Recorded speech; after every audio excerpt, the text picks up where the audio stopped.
Hello guys, welcome back. Sunday today. So Sunday అంటే non veg కదా. So ఈరోజు non veg special ఏంటో చూద్దాం రండి. So chicken biryani. So chicken బిర్యానీలోకి ఆనియన్స్, లెమన్. సో అంతకంటే ముందు ఏంటంటే ఈ మంత్ ఏంటంటే ఆషాఢం కాబట్టి మీలో ఎంతమంది గోరింటాకు పెట్టుకున్నారు? నేనైతే నిన్ను పెట్టుకున్నా. ఎలా ఉంది? సో నీ టేస్ట్ చేద్దాం ఎలా ఉందో. ఆఫ్టర్ లాంగ్ గ్యాప్ ఫస్ట్ ఏంటంటే ఉల్లిపాయ తీసుకొని పెట్టుకొని అండ్ చిన్న చికెన్ పీస్ ఇలా పెట్టుకొని, నాకైతే జీడిపప్పు వచ్చింది.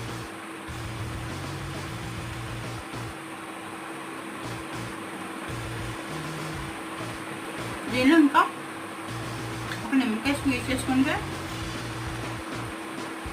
ఇంకా బాగుంది. సో మీరేం తిన్నారు? ఈరోజు సండే కదా, మీ ఇంట్లో ఏంటి స్పెషల్? కామెంట్స్